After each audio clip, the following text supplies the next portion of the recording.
उत्तर प्रदेश में 4000 प्राइमरी स्कूलों में उर्दू टीचरों की भर्ती को मनसूख कर दिया गया है।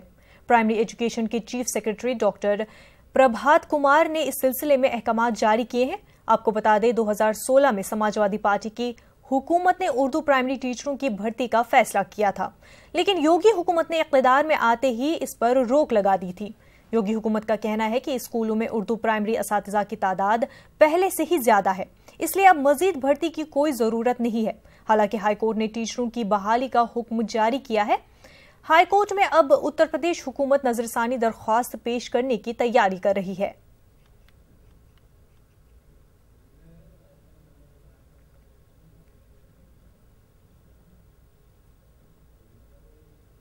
कोर्ट कचहरी के चक्कर लगा रहे हैं, क्योंकि गवर्नमेंट ने हमें मजबूर कर दिया है कि हम लोग कोर्ट के ही चक्कर लगाते रहें, वक्त बर्बाद करें और पैसा। ये इनकी सियासत है और कुछ नहीं है, क्योंकि हम लोगों के खिलाफ एक बार डबल बेंच में गवर्नमेंट गई, अपने मुंह की खा चुकी है, लेकिन फिर रिव्यू एप्लीकेशन डाला है कि दोबारा, मतलब अब उनको जज के ऊपर उंगली उठाने का मौका मिल रहा है कि जजमेंट गलत दिए गए हैं। तो अब जब सरकारें भी उनकी हैं, अदालतें भी उनकी हैं, तो अब हम लोगों की सुनवाई क्यों होने लगी?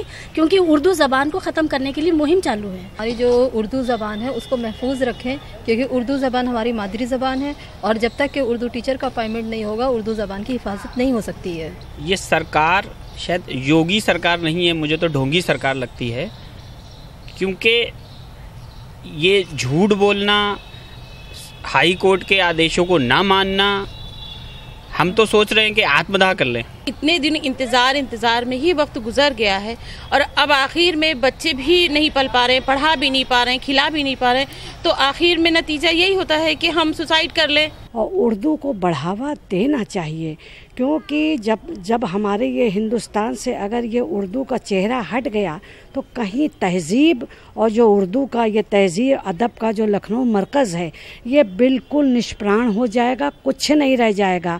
और जो इसके चाहने वाले जो इसमें आगे बढ़ रहे हैं उनके लिए रास्ते को बढ़ने दिया जाए, रोका ना जाए।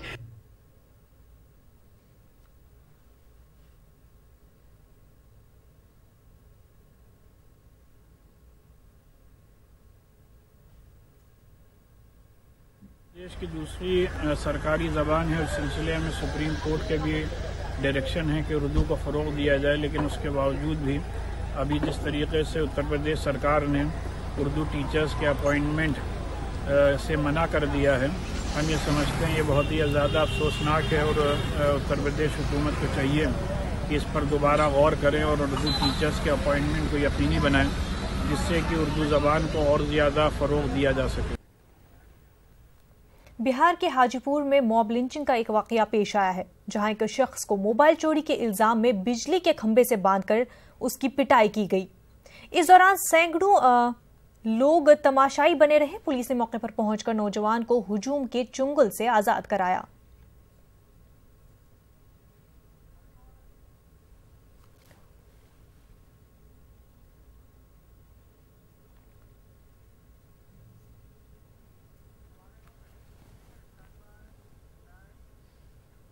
मालेगांव में इन दिनों खुदकुशी के वाक़ात में इजाफा हुआ है। गुज़िश्ता 8 दिनों में 3 नौजवानों ने खुदकुशी की है। खुदकुशी करने वालों के नाम अहमद रजा, जमीर अहमद और रिजवान शाह हैं और इन तीनों की उम्र 40 से 45 साल के दरमियान बताई जाती है। हालांकि पुलिस खुदकुशी की वजूहात जानने में मसरूफ है, लेकिन ये बताया जा रहा है कि बेरोजगारी और माली तंगी के चलते ये नौजवान खुदकुशी जैसे कदम उठाने को मजबूर हो रहे हैं।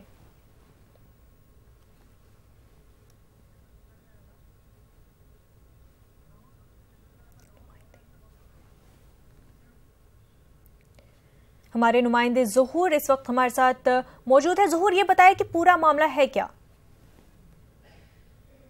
मालेगांव शहर है, यहाँ पे 35% से ज्यादा लोग जो है गरीबी सतह से निचली जिंदगी गुजारते हैं। मजदूर तबका यहाँ पे ज्यादा है, उसके बावजूद ये मस्जिदों मीनारों का शहर है। और इस शहर के अंदर पिछले 8 दिनों में जिस तरह से 3 नौजवानों ने फांसी लगाकर खुदकुशी कर ली, ये एक निहायत तशवीशनाक माहौल यहाँ पे बन गया है।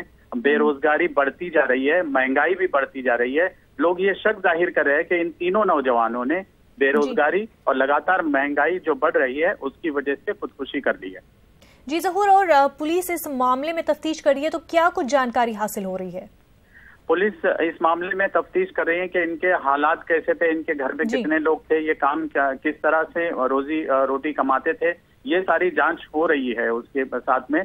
लेकिन उसी तर्ज पे दूसरे जो जमीयत उलमा हो गई या दूसरी तंजीमें जो है वो भी इसमें जुटी हुई है कि इस मामले को तलाश किया जाए कि खुदकुशी की वजह क्या है, क्योंकि खुदकुशी इस्लाम में हराम करार दिया गया है और उसके बावजूद अगर ऐसे नौजवान करते हैं तो ये निहायत तशवीशनाक बात है और इसके ढूंढने में सभी तंजीमें लगेंगी।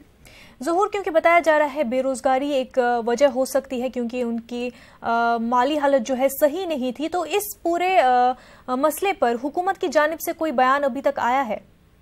जी, हुकूमत की जानिब से कोई बयान अभी तक के सामने नहीं आया है। हुकूमत सिर्फ इस तरह के जब वाकयात होते हैं तो पोस्टमार्टम रिपोर्ट जो है उसके पूरी तरह से मुकम्मल हो जाने के बाद में हुकूमत की तरफ से जो एक्सीडेंटल डेथ जो होती है उसके जो मदद होती है 1 लाख रुपए या उससे कम की जो मदद है वो करीबन 1 साल या 2 साल के बाद में उसके खानदान वालों को दी जाएगी और उस तरह से पूरे कागजात की तैयारी शुरू हो चुकी है। लेकिन अब यह है कि उनके छोटे छोटे बच्चे हैं, हर एक जो नौजवान है उसके 2 या 3 बच्चे हैं, बीवी है, माँ है, बाप है और पूरे कमाने वाले यही अकेले नौजवान थे घर में। तो उनके चले जाने के बाद में पूरे खानदान पे जो है एक तरह से बेरोजगारी और ज्यादा इसमें उभर कर आ रही है। जी ज़हूर, बहुत बहुत शुक्रिया आपका हमारे साथ जुड़ने के लिए। आगे बढ़ते हैं। गोवा बलगाम हाईवे पर एक सड़क हादसा पेश आया है। एमएलए ग्लेन टिकला के बेटे की कार से टक्कर लगने से 20 साला लड़की तमरीन खालिद की मौत हो गई। इस हादसे में तमरीन की बहन तहनीत जख्मी हो गई है। पुलिस के मुताबिक गुज़िश्ता शाम ये सड़क हादसा पेश आया। पुलिस ने एमएलए के बेटे काइल को हिरासत में ले लिया है। आपको बता दें कि ग्लेन को गोवा बीजेपी के रुकन असेंबली हैं। हादसे के बाद गुस्से में लोगों ने एमएलए की कार को आग लगा दी।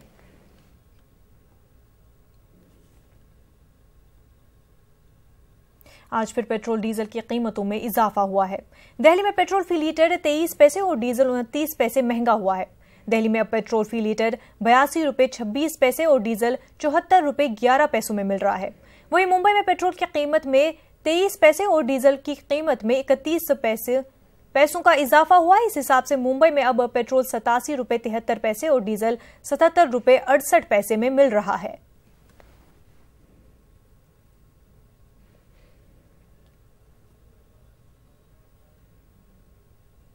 मरकजी हुकूमत ने कई रियासतों में पेट्रोल और डीजल की कीमतों में कमी की थी, लेकिन फिर इजाफों का सिलसिला शुरू हो गया है। 5 दिनों में 15 से 20 पैसे का इजाफा हुआ है। इस सिलसिले में भोपाल से हमारे नुमाइंदे ने हालात का जायजा लिया।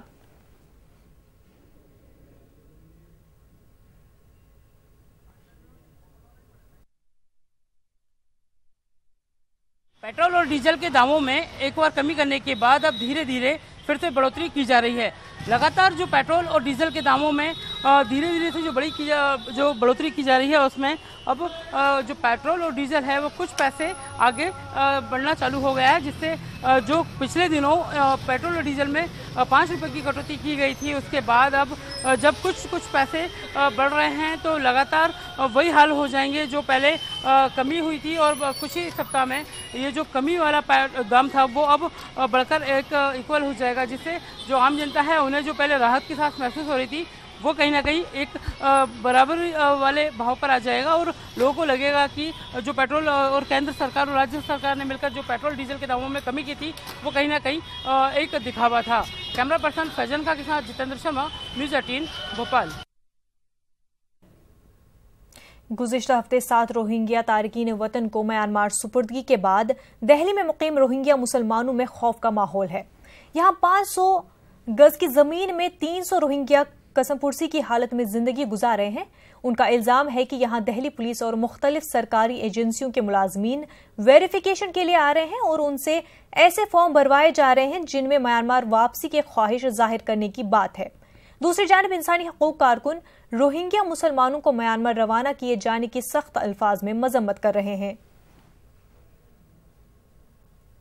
हमें उधर भेजने से दरिया में कहीं दरिया में डाल दे बहुत अच्छा होगा, उसमें फ़ायदा ये है। सरकार से क्या कहेंगे? बस सरकार से यही कहेंगे जब हमारा देश आ जाएगा हम लोग जैसे आया फिर ऐसे अपना आप चले जाएंगे।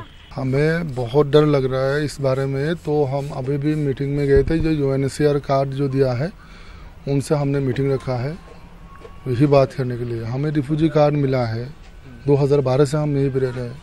हमारे देश के हालात ख़राब है, अगर सही होता है तो हम चले जाते। बर्मा गवर्नमेंट ठीक है, मानते हैं, वहाँ बुला रहे, लेकिन अभी भी जो लोग वहाँ पे है उनको अभी भी राइट नहीं है। 6 बजे के बाद निकल नहीं सकते, और बोट राइड नहीं है, और शादी के लिए पाबंदी है, पढ़ नहीं सकते, कॉलेज पास कर नहीं सकते, कॉलेज तक जाने ही नहीं देते। एक गांव से दूसरी जगह जाने, एक दूसरे गांव जाने के लिए परमिशन लेना पड़ता है। अगर रोहिंग्यास को धीरे धीरे डिपोर्ट करने के लिए जो प्लान कर रहे हैं, ये करने से पहले इंटरनेशनल कानून को भी समझकर करना चाहिए। और इंडिया गवर्नमेंट जो बर्मा भेजने चाह रहे हैं, हमारा सिटीजनशिप ऑलरेडी था 1962 में। 1982 में एक लॉ बना के हमारा सिटीजनशिप को वापस ले लिया है। तो अगर हम लोग किसी देश में सेफली रिटर्न नहीं होते हैं, फिर भी इस तरह का टॉर्चर के जरिया और मारपीट के जरिया हमारा जान की खतरा हो सकता है। इसलिए हम जाने के लिए तैयार नहीं है जब तक हमारे शांति नहीं आते हैं, हमारा प्रोटेक्शन नहीं होता है, होमलैंड हमारा क्लियरली इंटरनेशनल प्रोटेक्शन या नेबर कंट्री की तरफ से नहीं होता है, कोई इंटरनेशनल रिस्पॉन्सिबिलिटी नहीं है, हम जाने के लिए तैयार नहीं है। मरकजी हुकूमत रोहिंग्या लोगों को वापस भेजने का प्लान बना रही है, डेटा जमा किया जा रहा है, तो दूसरी तरफ रोहिंग्या का कहना है कि बर्मा जाकर उनकी जान को खतरा होगा। इसलिए वो ये चाहते हैं जब तक बर्मा के हालात ठीक ना हो, उन्हें हिंदुस्तान में ही रहने दिया जाए। बहरहाल जिस तरह से चीज़ें हो रही हैं उससे साफ है आने वाला वक्त रोहिंग्या के लिए और भी मुश्किल होगा, और ये भी तय है आने वाले वक्त में सियासत भी तेज़ होगी। खुर्रम शहजाद, न्यूज़ 18, दिल्ली।